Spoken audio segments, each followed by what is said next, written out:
Herkese merhabalar, iyi günler dilerim. Ben İmran Mehmet, British Education Bureau BEB Operasyon Müdürü olarak bugün sizlerle çok değerli University of Southampton'dan e, Mühendislik Fakültesi akademisyeni Doçent Doktor Tahsin Tezdoğan ve University of Southampton yetkilisi Rami El Musa ile birlikte bir sunum gerçekleştiriyor olacağız. Ben sözü Tahsin Hoca'ya bırakmadan önce çok kısa e, bizler hakkında, BEB hakkında sizlere kısaca bilgi aktarmak isterim. Bizler University of Southampton'ın Türkiye'deki resmi temsilciliğini yapan kurum statüsündeyiz. Temsil ettiğimiz üniversitelerin Türkiye'deki tanıtım faaliyetlerini ve Türkiye'deki organizasyonlarından sorumlu bir kurum yapısındayız. 2002 yılında Oxford'da kurulduk. İngiliz ve Türk kuruculara sahip bir yapımız bulunmakta. 22 yıldır İstanbul, Ankara, İzmir ofislerimizde öğrencilerimize danışmanlık sağlamaya devam ediyoruz.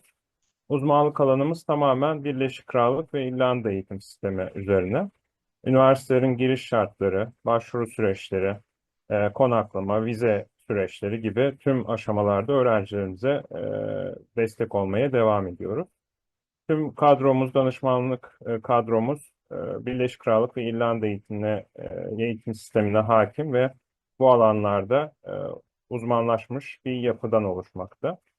Birleşik Krallık ve İrlanda'da 150 üniversite bulunmakta, 150 civarında üniversite bulunmakta ve bizler e, bu üniversitelerin 90'ının Türkiye'deki resmi temsilcisiyiz.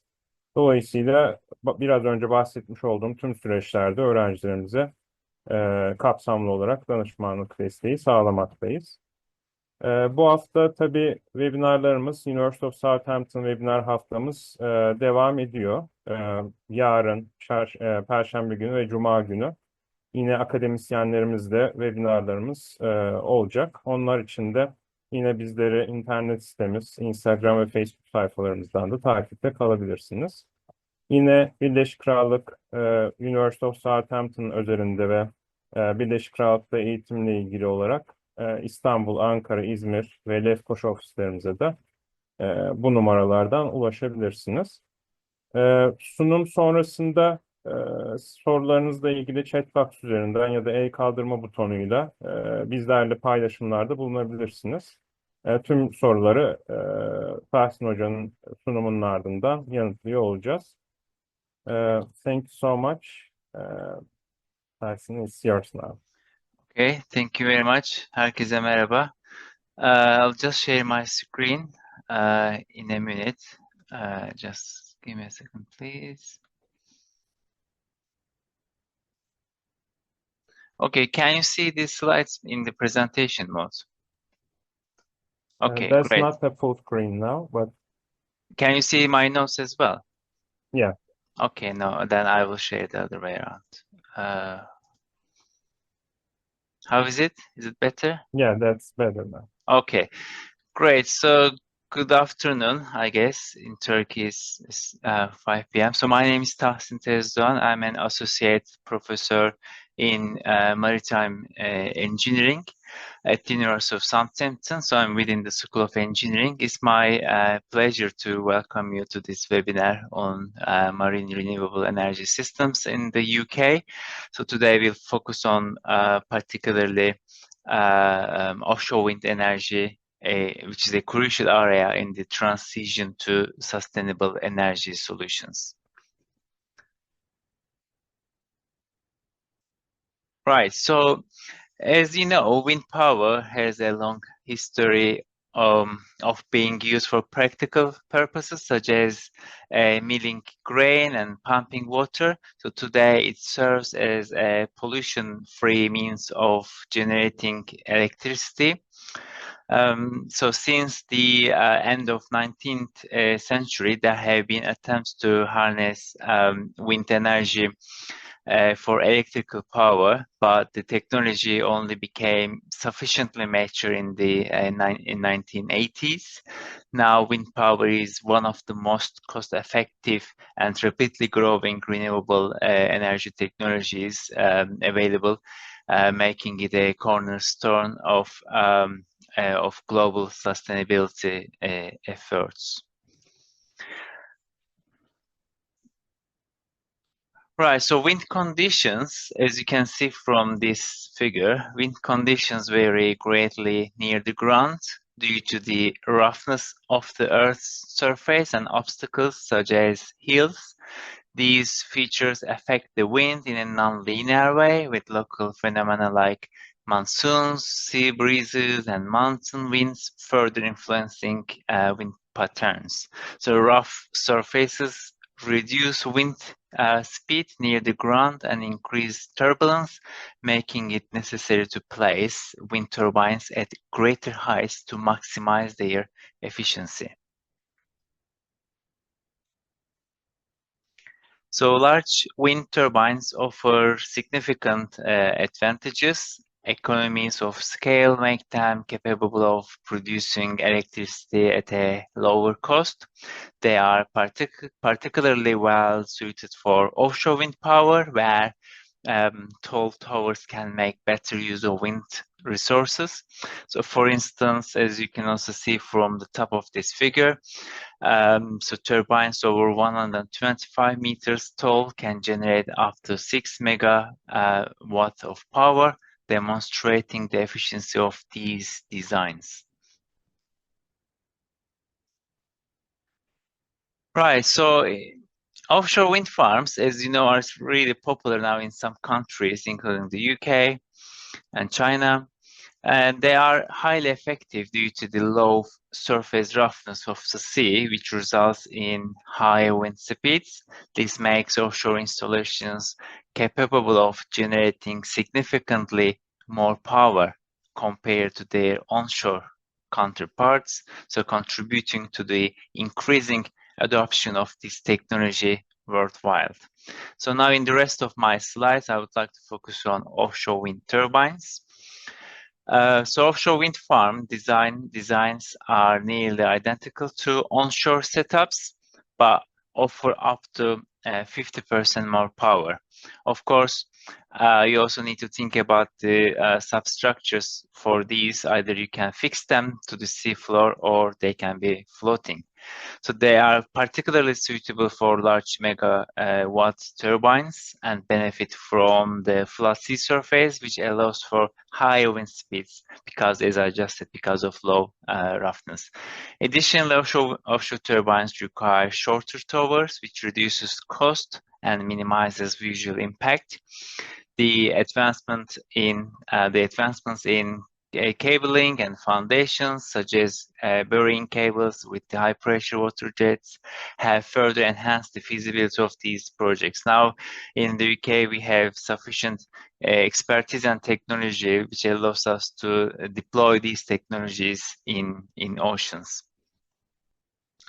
So over the years, offshore wind farms have moved farther from shore into the deep waters.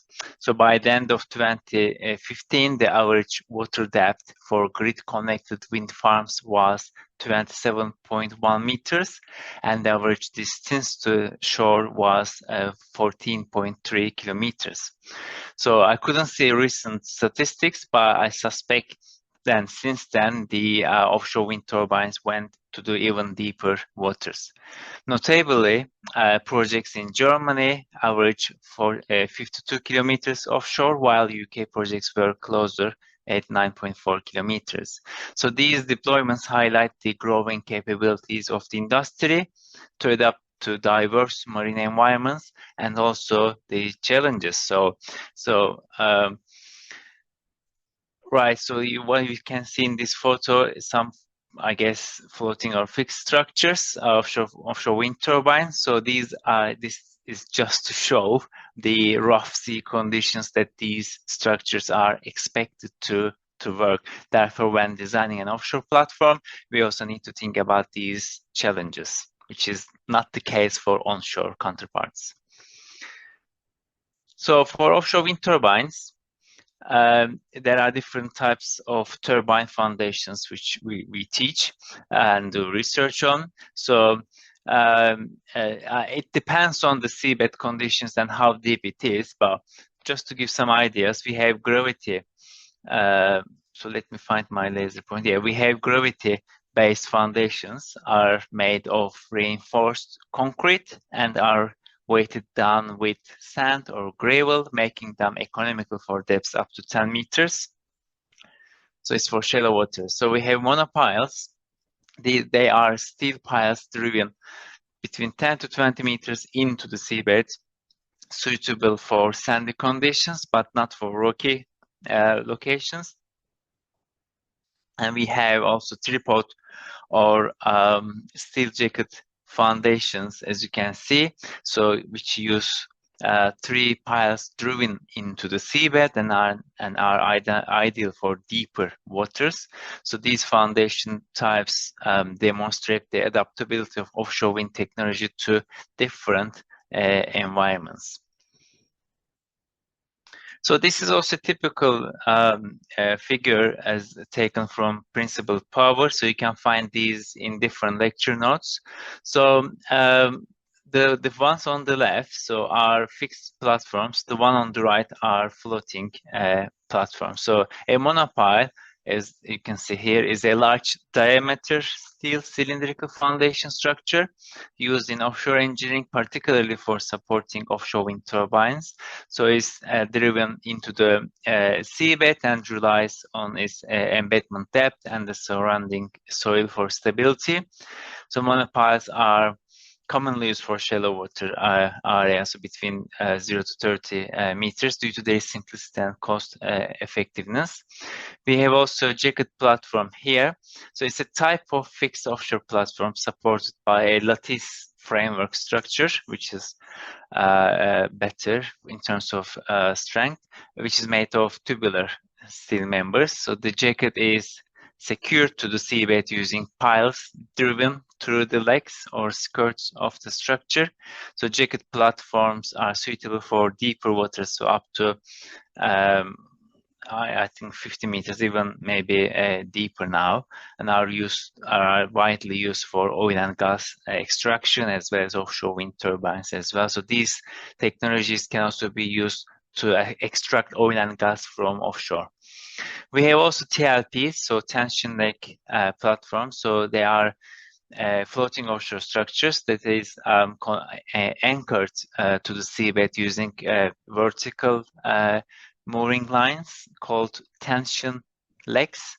So hence the name. So these legs are kept under constant tension, which minimize vertical motion, which is good. So TLPs are ideal for deep water applications, so up to maybe 2 kilometers, such as oil and gas production, because of their excellent stability, and also you can use them for offshore platforms because of their reduced vertical motions. We have another famous or popular floating type, semi-submersible. A semi-submersible is a partially submerged floating platform that is supported by buoyant columns connected to submerged pontoons. The structure is anchored to the seabed using mooring lines or dynamic positioning systems. So semi-submersibles are versatile and used in moderate to deep waters, preliminary for drilling and production activities, and also for offshore wind turbines in some cases, and in many cases, to be fair. And finally, spar is a deep floating platform consisting of a cylindrical hull that extends far below the water surface, providing stability by placing its center of buoyancy above its center of gravity. So you can also take some ballast to make it happen. So spar platforms are anchored to the seabed using catenary or taut mooring lines. So they are suitable for ultra deep waters, so up to 3 kilometers, even higher. And they are used for oil and gas production and offshore wind turbines. So here you can see some examples from simulations and from real life. So you have a jacket foundation here, a fixed platform. You have another foundation system for a jacket, jacket foundation system at Block Island offshore wind project. And you can also see another real jacket platform example here, which you can see the wind turbine is established on top of it. So the other kind of relatively newer foundation is called suction bucket foundation. So suction caissons are best described as upturned buckets that are lowered into marine sediment and to pile or to anchor the structures. So you can do this by pumping water out of a bucket to lower the pressure inside bucket skirt, and so this negative pressure and weight will cause the foundation to sink into the sea floor. So then you can reverse the process to remove the foundation at the end. So this type of foundation is used in oil and gas and in offshore platforms since 1980s. So some installations can go deeper, over 1.5 kilometer. So the benefits of this include low noise and reduced weight and increased installation speeds and ease of decommissioning at the end of the process, and little or to no seabed preparation is needed. So it's suitable for large turbines and deeper waters. Right, so if you continue, then you will see again like how the system, the negative pressure works. So for example, the mono bucket foundation, as you can see on the figure, is installed using a jet and a suction system as the driving force. So lowering the pressure in the cavity between the foundation and seabed generates water flow, which then lowers resistance around the edge of the foundation skirt. So, and this reduces resistance and allows seabed penetration.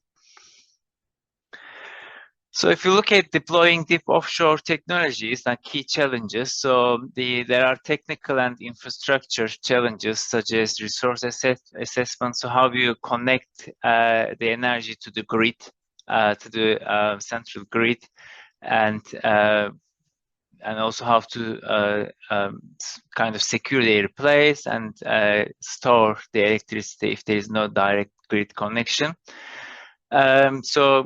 Especially for deeper waters, then the operations and maintenance or installation might be a little bit problem is because of the cost. And also in deep water, if in case of any maintenance, then you need to send technicians to the area either through helicopters or usually using service vehicles or special ships to provide this maintenance service. And also sometimes like there is also regulatory uncertainty. So this may be the main non-technological barriers. So I just wanted to give an example from Hywind Scotland project in the UK. So this is the world's floating wind farm, which is the 30 meganewton Mega Hywind Scotland Pilot Park, has been operational since 2017. So this showcased the potential for floating wind farms to scale up to 10 times their size. This project uses spar buoys with a simple 3-line mooring system that is suitable for harsh conditions. The project is located 25 kilometers off the coast of Peterhead, Scotland, and is composed of 5 6 megawatt turbines for an installed capacity of 30 megawatt in total, covering an area of 4 square kilometers. Okay, so this is another example, the wind float. This is a floating foundation for offshore wind turbines with simple, economic, and patented design. So you can find the link here if you want to have more information. So the innovative feature of this is that it dampen wave and turbine induced motion. so enabling wind turbines to be sited in previously inaccessible locations where water depth exceeds 40 meters and when the winds are just superior. So further economic efficiency is maximized by reducing the need for offshore heavy lift operations during final assembly, deployment and commissioning. Right, so again, the same project, it aims to support deployment of large capacity wind turbines in deep waters. And in October 2011, Principal Power is the company installed a full-scale 2 megawatt prototype 5 kilometers off the coast of Portugal. So the structure was fully assembled on shore before being towed approximately 400 kilometers along the coast. So it produces, I think, 2 megawatt energy. So it's a semi-submersible, right? So if you look at the map, especially you can see the UK here. So the UK has the largest wind resource in Europe, with offshore wind alone capable of producing almost 3 times the country's electricity requirements. So Scotland in particular boost the average annual wind speed of 6 to 7 meters per second or higher, making it an ideal location for wind energy projects. So I just wanted to briefly talk about a typical UK project development timeline. So this slide has been taken from a company, ITP Energized. So I would like to thank them again for sharing this slide with me some time ago.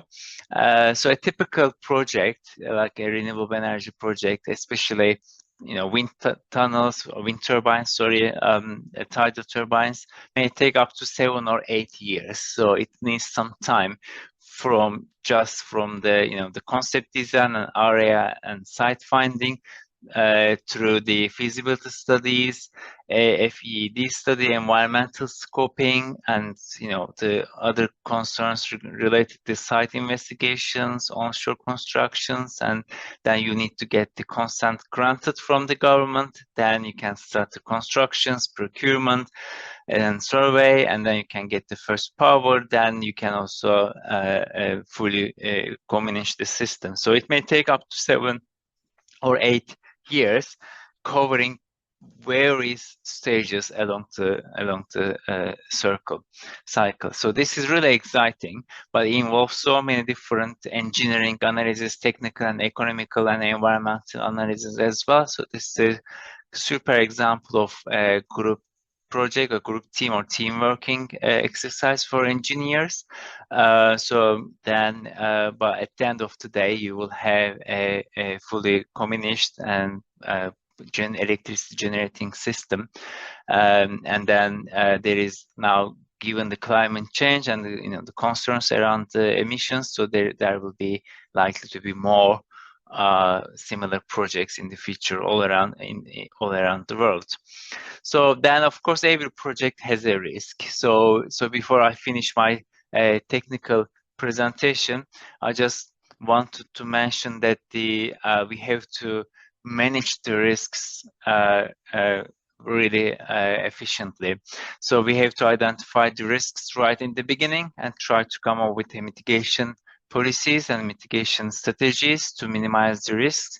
For example, if you think about an offshore wind area, then the biggest risk is environment. So there will be stormy conditions, then you need to think about these extreme wave conditions. And given now the climate change, so we have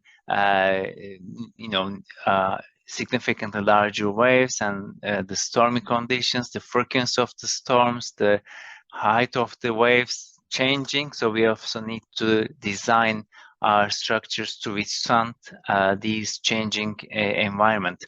So in the first years of the project, the risks will be maximum because the knowledge will be minimum. And as you start spending money and throughout the project, your knowledge will also increase, and hence the risks will reduce. So risks will keep reducing until the fully completion stage, but there will be still some risks associated with the project. So therefore, there is an inverse relationship between risks and knowledge and cost throughout the project. So then as you go towards the detailed design stage, you have more information and then you have more knowledge. You will have spent more money on the design and on the maybe the testing of this technology in smaller scale, and therefore the risk will start going down. Okay, I hope this has now given you some appetite about the subject and the importance of wind energy, especially offshore wind energy in the UK and all around the world, in Europe.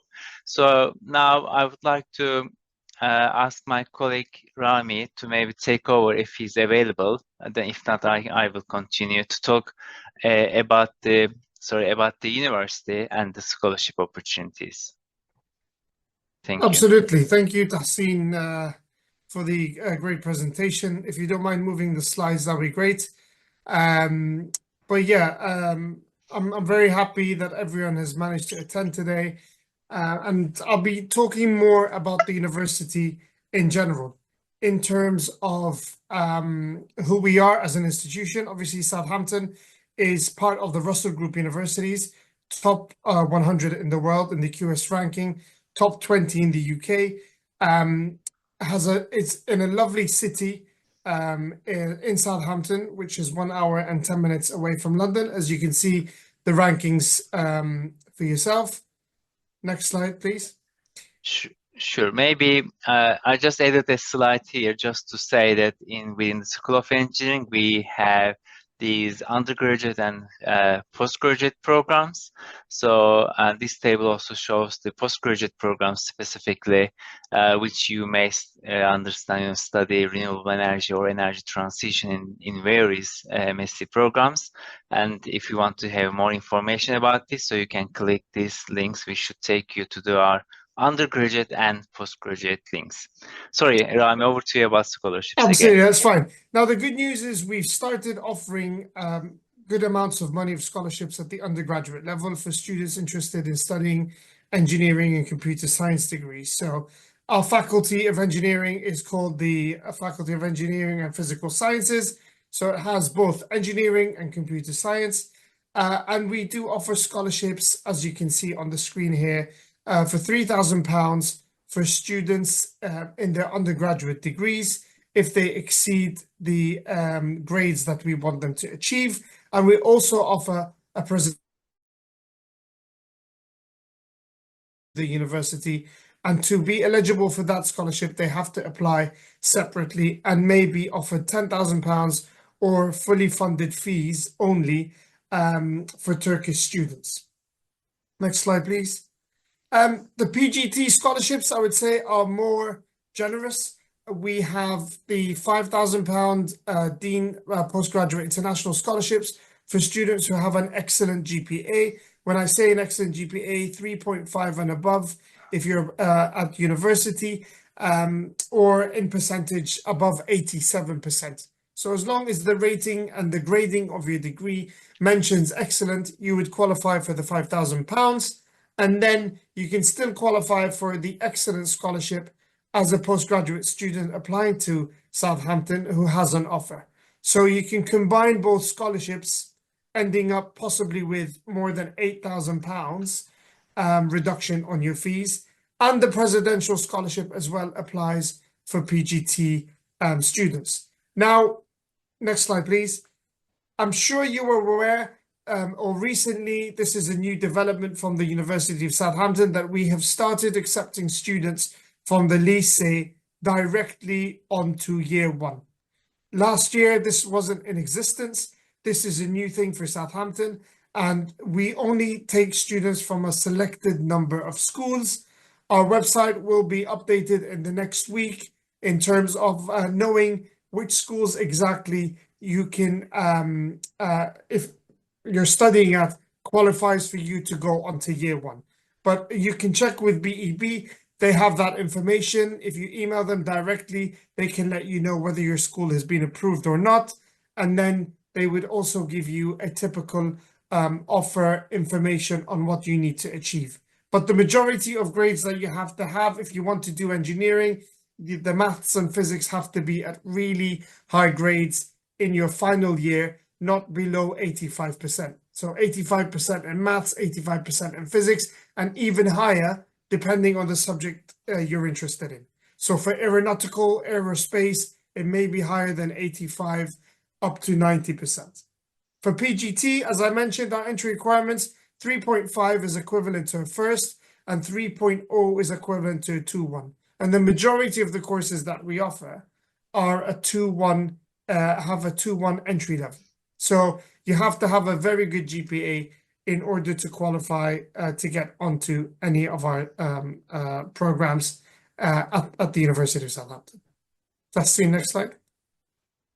English language requirements. The IELTS is very popular in the UK, but as you may be aware, if you are a postgraduate student and you've studied in a university that has been fully taught and assessed in English language, then you don't need to provide an IELTS. You need to provide the letter from your university stating that you've been taught and assessed in English. Now, you may require to provide a UK VI IELTS for visa, but that is to be checked, and BEB can advise further on that information. That's it pretty much from us. As I said, please keep checking with BEB. Imran and his team are very more than happy and more than capable of giving you further information. But as we finished a bit earlier, I'd like to open the floor for questions. Obviously, Dr. Tahsin is Turkish as well. If you feel you're more confident in asking questions in Turkish, by all means, do that. Alternatively, speak to Mr. Imran, Nihal, and the team, and Burhan from BEB, who are happy to give you further advice on applications. And do bear in mind, applications for our undergraduate programs close pretty much towards the end of January. So do make sure you get your application in as soon as possible for direct entry year one onto our engineering and computer science programs. Thank you very much. We would like to thank you very much to Dr. Tahsin Tezdoğan and Rami El Musa for the presentation and also all the information they provided. Merak ettiğiniz soruları Türkçe ya da İngilizce olacak şekilde el kaldırma butonuyla sesli olarak ya da chat box üzerinden yazılı bir şekilde bizlerle paylaşabilirsiniz. There is one question already. The first one is, apart from tuition fee scholarships, is there any scholarship support to cover living expenses? The only scholarships are for the tuition fees. We don't offer any scholarships for accommodation and expenses. So if you receive the £10,000, that will be deducted from your fees. If you receive the 100% scholarship, then that would only be for fees. Now, in order to qualify for the scholarship, I may not have mentioned, eligibility is for you to have an offer from the university, and you need to answer 5 questions about sustainable development and how the course you're intending to study at the university contributes to the UN Sustainable Development Initiative. So once you answer those questions, which is a separate application form, a committee will decide whether you qualify for the scholarship, and you'll be contacted with the results, which usually are in May, as the closing date for the scholarship is April. Thank you. This question is for Dr. Tahsin, I think. Is it possible to build wind energy farm at Gibraltar region? So when we decide the best location to build an offshore wind farm, so there are a number of things that we need to consider. For example, I think for Gibraltar, it might be a bit challenges due to the limited land area or limited maybe ocean area. So because it's might be highly populated than Destiny. So then I think maybe for small scale onshore wind projects, it might be possible. But for large scale onshore wind projects, it might be challenges.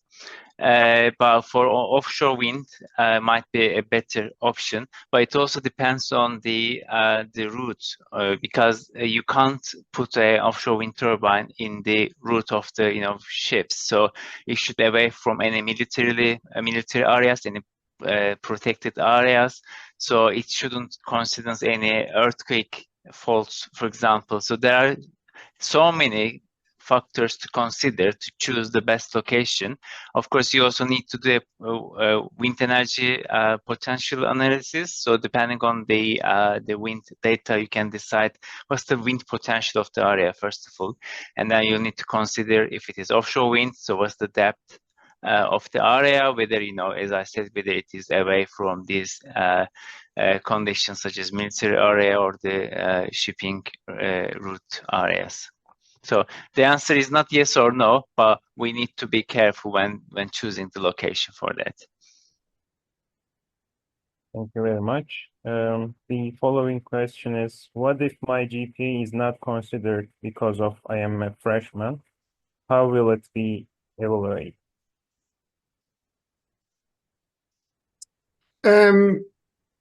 I don't understand the question. Let me just see. What about my GPA? It won't be considered. Well, we'll consider your GPA once you graduate. So if you finish your degree at university, then we would look at your GPA if you're interested in doing a postgraduate. Is that correct, Imran? Did I get that right? I think so. Yeah. The next one is, what about corrosion comes from dense humidity due to being built in offshore? Yeah, this is true. So offshore structures are exposed to high humidity levels. So as I'm coming from a maritime naval architecture, so my primary area is to design ships and offshore structures. So this is the case for ships as well. So the presence of water molecules facilitates electrochemical reactions that causes metals to corrode, and also salt water also further contributes to corrosion, because salt water can act as a electrolyte, increasing the conductivity.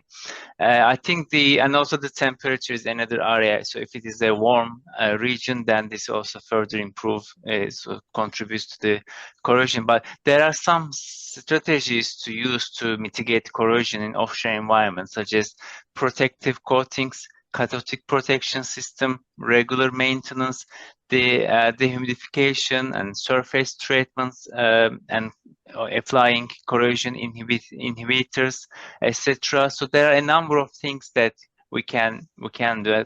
And indeed, as an academic, so this was one of my scientific publication to design the corrosion protection system for ships and offshore structures. So it's a very good question. Yes, there is. It's a concern, but there are strategies to minimize it, if not prevent completely. Thank you. Thank you very much. I think Burak Ediz Evran has a question. Do you mind if I ask it here, or should I type it? No, right? You can ask with your voice as well. Okay. My question is for Mr. Tezdoğan. You said that in your presentation, you mentioned that the reason why we are moving these wind turbines offshore is mainly because of the turbulence conditions that comes with the surface roughness, right? One of the reasons, yes. Yeah. Okay. But when you think about it, there are a lot of maintenance problems. Actually, that's one of the things that I am wondering as well, the grid connection, because I've been to a wind turbine facility and there was actually a transformer right next to the facility, and there was constant maintenance, right? So there are crews for that, and whenever a problem comes up, they're just right there and they can act on it really quickly. But when it's offshore, I guess you said 43.3 kilometers or something, and this makes it a lot harder for the Yes. crew to actually, act Ye- on the problem. And do you think that this break-even point is actually worth the trouble? So it's a good question. So the reason is that in offshore there is more wind, and then there is also less roughness. So it will be turbines will be more efficient if they're operating in offshore conditions. The other reason is that the shore environment, the shallow water areas, it's just busy. There are either ports and marinas, and sometimes it will also cause visual impact. So it might be better to keep them a bit further away from the shore. So there are so many reasons why now there is a tendency that, or there is a trend that these offshore structures going deeper in the ocean. As I said, it will improve the efficiency, but you are absolutely right in saying that this will also increase the maintenance cost, because you need to send technicians to the offshore area, and this will take probably a day for them to go there to fix the problem and then to come back. And plus, in North Sea, for example, the weather conditions are really difficult, so you also need to find the absolute right time to go there. So there is a sector in the UK which is well developed. We call crew transfer vessels or service ships. So these are designed specifically for this problem. They take technicians from shore to take them to the area, and they are better ships in terms of sea keeping, so they can, I think, stay in rougher sea conditions. And there is also a kind of a strategy or a platform for technicians to safely transfer to the area. So this increases the cost, but the efficiency is much better compared to shore. If you don't mind, I have just one more question. Of course, go ahead. And there was one problem that I was really surprised to hear, and that was when the ambient I don't know, conditions are really harsh. The surface of the turbine is holding ice, right?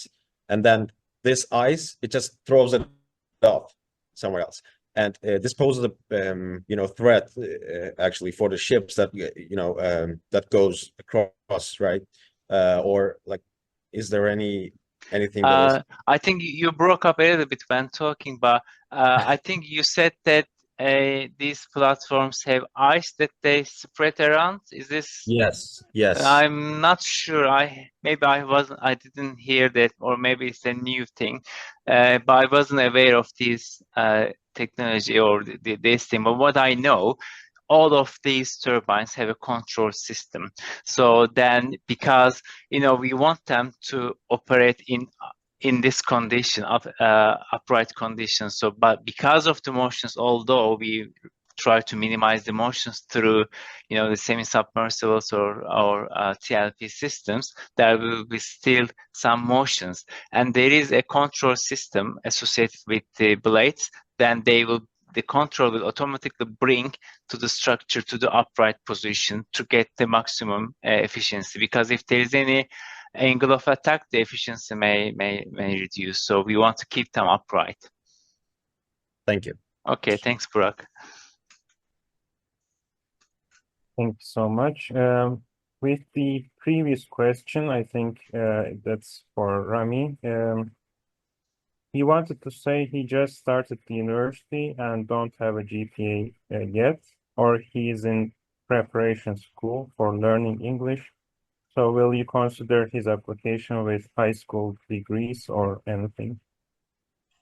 Yeah, we will consider him with his high school lycée diploma if he wants to come and study engineering. So he would have to have a minimum of 80% in the final year, with a minimum of 80% in maths and physics, if not higher, depending on the subject that he's interested in studying.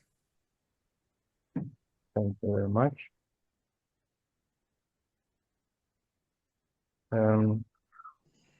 We can wait a couple of more seconds for the questions.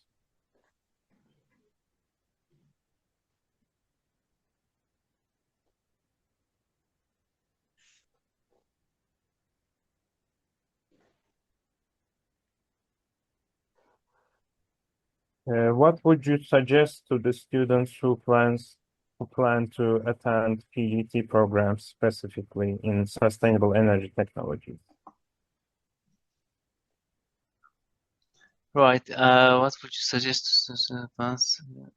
Right. I think for sustainability energy technologies or in maritime, there is also, if you are interested in offshore turbines or marine renewable energy, then maritime program, it might be also good options, or sustainability energy technologies is also another good program, but it's more generic. So then I think you should have a patient, like you should be patient about the subject and enthusiastic about the topics.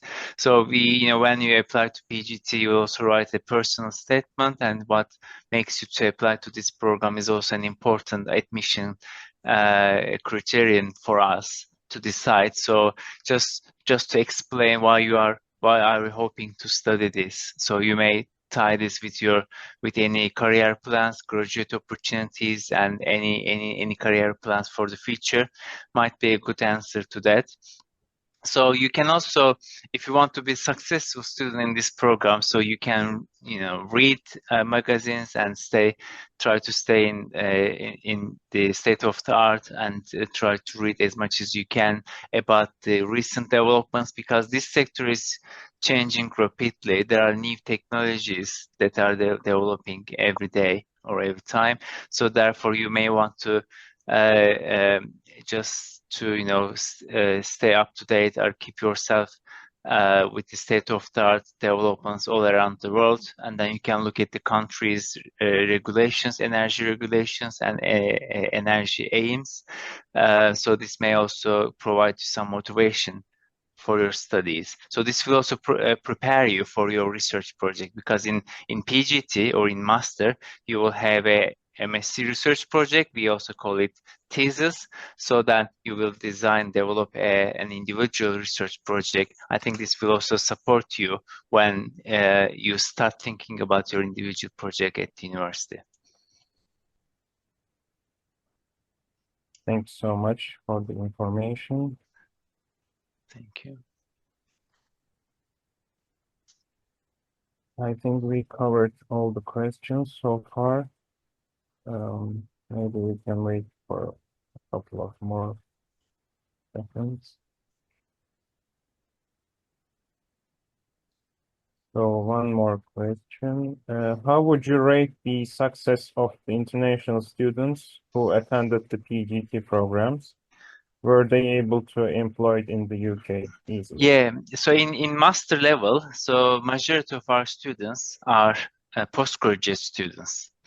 And then I think, Rami, please correct me if I am wrong. So when you finish postgraduate, the government gives you 2 years of graduate scheme, so which allows you to work in the UK for 2 years. So you don't need to worry about any sponsorship.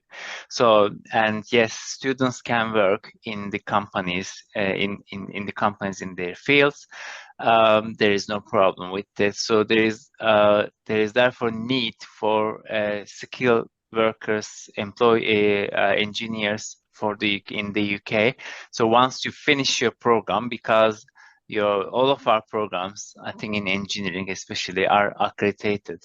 So companies are looking for graduates from an accredited MSc or undergraduate program. So this is also important to note. So therefore, your degree is recognized worldwide. So then everybody in the UK knows about, or around the world knows about, the University of Southampton and the quality of its education. So if you graduate from this program, so then it really improves your employability. And the university has a great career service. So I provide similar service for maritime engineering students within my department. So we organize careers talk. We invite companies to the university to give a talk. And the university's career center is great. They also organize career fairs, and we provide all our employees summarization from that in Turkey or in any other countries. So we also okay, thank you, Burak.